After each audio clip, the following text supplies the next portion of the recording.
Hello and welcome to, wait, what's the name of this video? Oh, Building a Deck Part 5! Yeah, we made it Part 5! If you didn't get that joke, it's because I've renamed these videos like 100 times now. And I think I'm gonna go with Building a Deck, but they've been a lot of names. But this is Part 5, so if you haven't watched any of the other parts, I'll have an annotation up right now, and you can go watch Part 1. And I do suggest you watch them all in order. It's important, and I'm not going to discuss what I discussed in all the other videos in this video. Okay. I always have to give time to, put the annotation, I guess. Okay, so let's take a look at my deck. So this is the deck. That's actually not true. I made one slight change here. I took out a Shriek of Vengeance and put an Acid Jet in because I was having a lot of trouble with weapons and armor. And higher weapons. I didn't want to put a Leyline Nexus in because I think Acid Jet's better. But it was a lot of weapons and armor that is higher than 4. So King's Pride. Wow, that's the only one I can think of right now. But 5cc, 6cc, and 7cc armor and weapons. So I did do that small change. And I did actually make other changes to the deck, but I want to go through my reasoning and why. Okay. So as you can see, I have 3 Soul Seekers here in the deck, and I took those out. And the reason being is that A, I was sacrificing them more than I would like to be. B, the second reason is in situations in games, I would be desperately wanting an ally. And what would I draw? A Soul Seeker. And it wasn't as helpful. I really wanted an ally out, not stupid Soul Seeker. And the other thing is, people were destroying it pretty successfully, and I wasn't able to really heal with it at all. And that would be one of the main reasons to put it in the deck is to take advantage of its ability to, heal yourself with. So I did take it out. And so let's talk about what cards I have as an option, to put in. So I want to keep all the numbers same. So I want to put in a 5cc card. So let's just go to 5cc and let's go to weapons. And we don't want a weapon because weapons haven't been working. We don't want to put in armor, especially Night Prowler. Okay. We already have Wrath of the Forest, which I think is great. No items. We do have 2 abilities, but Leyline Nexus, I've already explained why that's not in the deck. And if I'm not going to have a weapon, Rapid Fire isn't helpful. And so basically we're going to go to allies. And I will say the other thing is, okay, so I have Wrath of Forest and Sack Lambs. So my draw is solely dependent on allies, right? I need allies to be able to draw cards on the board. They need to be dying or something for me to draw cards. And I only have 17, which is a good number, but usually I will say in Shadow Era, a high ally deck is considered maybe around 20. Okay, so here are the numbers. I'll just say this real quick. In my opinion, a solo deck has 0 allies. A solo deck might have 4 allies. I've seen decks with Fury and Terror, and that's their only ally. I would still call those a solo deck. I mean, they're, whatever, okay? Like, it's a solo deck, okay? Semi-solo deck, I think of as 10 to 14 allies. Around that number. The semi-solo decks I usually have 12. I might get up to even 16, but in 15, but essentially those allies aren't there to attack and damage. I mean, your main source of damage is your weapons, usually in a semi-solo deck. The allies are to just eat up some damage and to be a threat. But my Banebow deck, especially since it's relying on Wrath of Forest and Sacrificial Lamb, I need to have allies in the deck. And so, I will say that is the other thing. I should have 20. So I'm taking up the 3 Soul Seekers and I'm gonna add 3 allies here. So I don't want Wendith because I need a weapon for her to use her ability. I don't like Eovoid Leviathan. Basically, we're going to go back to the 3 allies that were in the deck, right? Shadow Knight, Plasma Behemoth, and Fury and Terror. Those would be the allies I like to add. Now, I will say, Shadow Knight is great, and it's helping me, and I'd like to have 3 of those. But I would argue Plasma Behemoth is such a helpful card that I also need 3 of those, too. That way, I'm not just relying on recycling them with Shadow Era, and I'm going to be able to draw them and use them. So we are going to add another Plasma Behemoth right now, which leaves 2 spots open in my deck for allies. So we have a couple options here. 2 options. Well, couple means 2, I know. We can either add another Shadow Knight and another Plasma Behemoth and take those to 4/4, or we can add 2 Fury and Terrors. And in the deck that I already have loaded up in Shadow Era right next door is 2 Fury and Terrors. And I'll explain why real quick, why I like Fury and Terror here better than having 4 Plasma Behemoths and 4 Shadow Knights. Okay, the first reason is because of Banebow's ability, you get allies down to 2 health a lot. You know, a lot of allies have 4 health. You know, so because of Banebow's ability and mixed with Fury and Terror, I think that's going to come in handy. Now, the only thing that I'm looking at and kind of not really liking is the fact that I'm going to have Fury and Terror, who only has 3 health, and Shadow Knight, which only has 4. But I do have more higher set allies that are 3CC, my Infernal Gargoyle and my Morbid Acolyte. They're more to eat up the damage, and these are more to deal a lot of damage. So I think that's what we're going to go with. I might continue to make changes, but basically now in this stage of building the deck, what I like to do is I like to play a bunch of matches, and then basically, you know, what am I struggling with? I have a good sense of what cards and stuff I want. What card am I begging for all the time? Well, I need to put more of that card in there. What card am I sacrificing? Maybe I need to get rid of that card then. I will say the one thing, if you've been watching this thing and you don't take anything out of this and you're a newer player, the one thing I would say, mark this down, remember this, use this knowledge to build your deck, is do not have a card in your deck that you always sacrifice. I see matches sometimes, and I can just tell, especially if it's a higher deck with 50, 55 cards, and you know, I did it when I was a newer player, you know, I didn't know any better. There was a card that I put in the deck to sacrifice. That's why it was in the deck. It was in the deck so that when I got the card, I could build up my resources. Do not do this. This is a terrible mistake. And, you know, I could go over a lot of the reasons why. Basically, it boils down to why have a card you're not going to play? Right. I know especially when you're a newer player, it's hard to make some of these decisions. You know, but what I would suggest. Okay, so my point is, you can't. It's harder to make decisions. You have 2 cards in your deck and you need to sacrifice, or your hand. You need to sacrifice one and you can't figure out. Well, if one of the cards was one of your sacrifice cards, you just sacrifice that one. But you're never playing it. So you need to have cards that you're gonna play in your deck. And you know, that was the problem I was having with the Soul Seeker. I felt like I was only sacrificing that card. I was using it very sparingly. You know, it wasn't totally getting unused, but I feel like I'm going to be able to get more use out of the 3rd Plasma Behemoth and the 2 Fury and Terrors now. But enough of me rambling on about my deck. Let's get into a match. The quick game button works. Is it not working? Did my computer freeze? Oh, there it goes. That was weird. I was clicking on it. I swear to you I was clicking on it. But let's see who we're playing.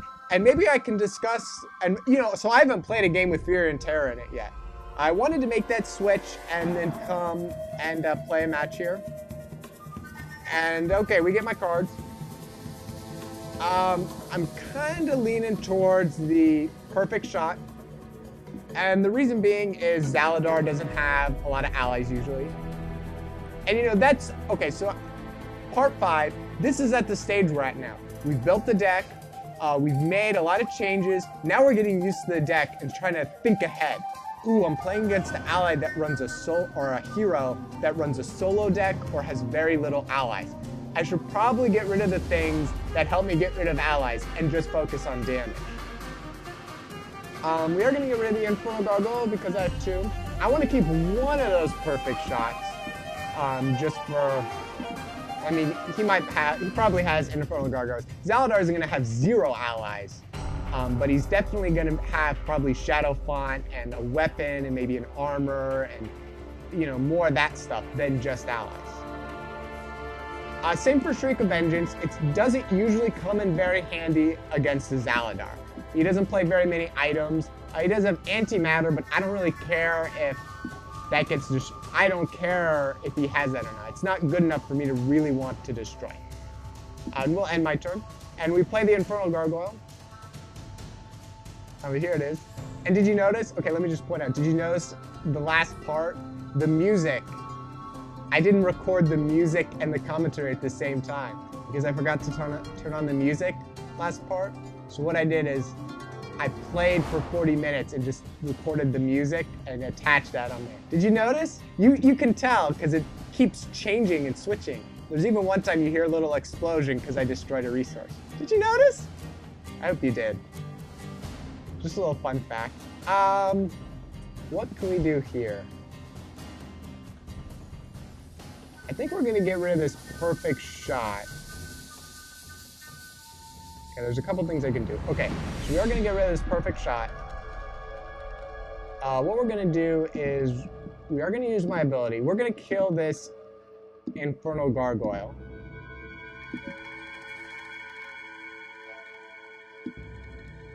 I guess. What I'm gonna do is I'm gonna use the Sack Lamb on the Infernal Gargoyle I have in my hand, because I only have 3 cards. And that's what Sack Lamb's there for. And we're not going to use it on this card. That's going to give us, you know, there's no point in that. I wish I'd gotten another Ironhide Crash, because that would have diverted some of his Shadow Energy damage. You know, he's going to damage me in the Ironhide Crash now this turn, like 100%. So I just play Death Collector, which is okay. Not too concerning, I would say. And, you know, I actually would say that's an interesting card to see in a Zaladar deck. I'm kind of tempted to get rid of the Acid Jet, just because it feels like kind of an ally-driven Zaladar deck, even though I didn't think it was. You know, Zaladar, he does have some pretty scary weapons, but nothing that I really would, like, need to destroy urgently. So I think we are going to go with that. We are going to play Plasma Behemoth here. And the reason we're not playing the Poison Arrow or the Shadow Knight is we're not playing the Shadow Knight for 2 reasons. It's going to give me an Ironhide Crash, which, okay, who cares? And second of all, he will be able to kill it if he uses Death Collector's ability. The Death Collector won't be able to kill the Plasma Behemoth. And using the Poison Arrow here is just a waste of resources. I don't find that very helpful. I mean, you want to... Oh, he's got a Mind Control. Okay. Not a lot I can do about that. But, you know, yeah, I mean, what are you going to do? Nothing. So, hopefully... Okay, the card I would want to see here is one of my 3CC allies. That's definitely... Okay, that's forced. Fine. We'll get rid of a Poison Arrow. We'll play Wrath of Forest. And we'll play this Poison Arrow. And hopefully I don't make a lot of mistakes. You know, I will say, one of the things with commentating is you tend to make more mistakes than you do when you're just kind of playing by yourself, because you're talking, so you're not always thinking as much. It's okay. We're getting Wrath out of the Forest there. I'm planning to use this Shadow Knight. I will be able to kill the Death Collector next turn. And he plays a Shadow Knight, okay. Of his own. And I will get the Plasma Behemoth back. So I do have 2 options here. You know what, I think I'm going to do that. Okay, so I can play the I can sacrifice the Shadow Knight, play the one, and then kill it off with the Sack Lamp. Which might be an interesting move. Might be what I do, though. Because I don't see... If I play just the Shadow Knight, which is what I have to do, I don't really see the point. Let's do that. Let's kill this Death Collector. I mean, it's not going to kill it, but it'll die next turn. And we'll damage the Shadow Knight. Now, I'm going to take 4 damage from that Shadow Knight, but I don't know what else to do. But we're just going to kill it off. Yeah. Just to get cards. I mean, what else do you do? Did I sacrifice both perfect shots that I had? Yeah, I must have. Yeah, I don't know. I really shouldn't have done that, but I wasn't expecting... Okay, when's the last time you've seen Shadow Knight in a Zaladar deck? I don't even know. I don't know. Okay, I am serious when I say this. Since the release of Dark Prophecies, however long ago, 3 weeks or a month and a half now, I don't even know. I don't think I've seen a Shadow Knight in a Zaladar deck, or it hasn't been played. I don't think so. You know, so that's interesting. But we get cards. You know, he plays an Infernal Gargoyle. We'll see what, oh, and a Death Collector. He's really ally driven, which is kind of not good. So I think I'm going to get rid of this Acid Jet. Actually, we're going to get rid of the Acid Jet. And we'll play the Plasma Behemoth, which will die, and the Ironhide Crash, which will die. So what are you going to do? I'm really in, like, I don't even know mode. Like, freaking out mode. Like, I need to do something about his allies. Right now is what I need to do. And you know, I will say, you're my phone, it just vibrated.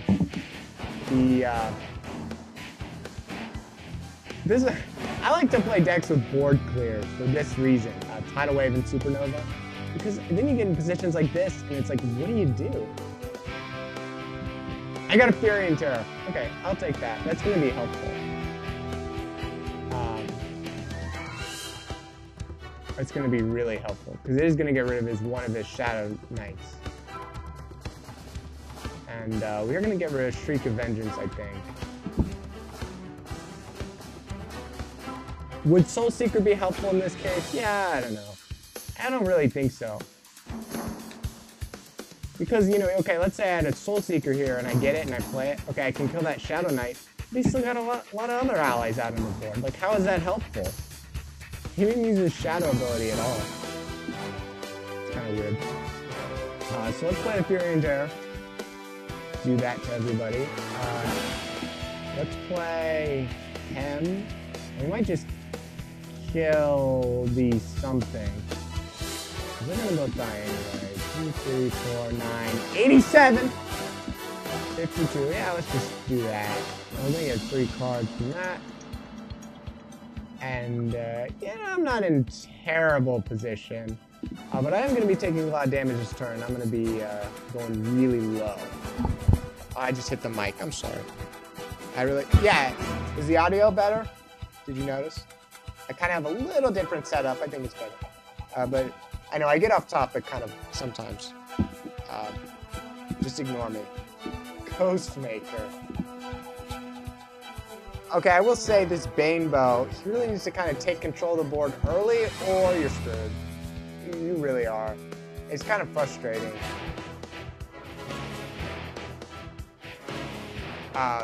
So some, you know, I like how a lot of the matches in this kind of tutorial thing have been losses, but I hit the mic again. I am sorry, but I do win with this deck. Don't think.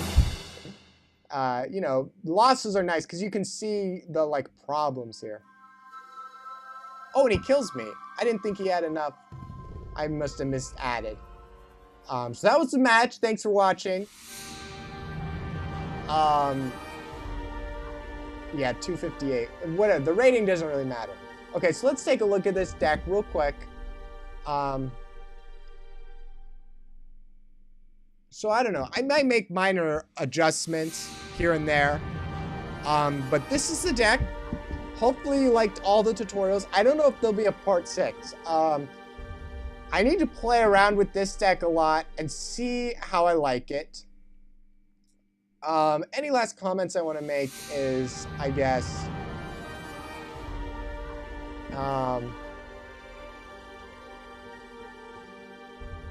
you know, okay, the only thing maybe is Sacrificial Lamb. Okay, well, I will say in that game, okay, when I don't get a lot of my 3CC allies early, it can be kind of frustrating. But I didn't really know what to do about that. Maybe add an Infernal Gargoyle? That might be what I do, just add one. And just go to 42 cards. But that's been a little frustrating. If I don't get those early, it's really hard to come back. You know, like that one I only think I got one Infernal Gargoyle. But yeah, okay, let's talk about, you know, the reason Sacrificial Lamb is in here and not Bad Santa. Okay. Well, first of all, it is preference. I just prefer Sac Lamb over Bad Santa in most of my decks. If I'm playing against a Shadow Hero or playing as a Shadow Hero. Now, I think I would argue that I'm a lot better with the human heroes than I am Shadow Heroes. It's just what I played more of because you start with the deck. You know, so when I was an earlier player, I got attached to a Lodwyn. I had this really good Lodwyn deck. It was not a rush deck. It was just a good Lodwyn deck. But whatever. So I didn't really get to play a lot with Sacrificial Lamb. And when I went to the Shadow Era side, or the Shadow Hero side, you know, they got this card Sac Lamb, which you can use, and I like it better than Bad Santa. I don't like giving my opponent cards, is the reason I don't like Bad Santa. Now, in some decks, I think it's helpful, like Zaladar. I mean, it's Zaladar, you know, probably Elementalist too. But Elementalist is going to have a lot of allies. So you might get away with putting in a Sac Lamb there. Because, okay, so like when you go up against an Amber and they play Crippling Blow, what are you going to do? That ally is totally worthless. But if you have Sac Lambs in your deck, you can kill it and then you get cards. Like, I don't know.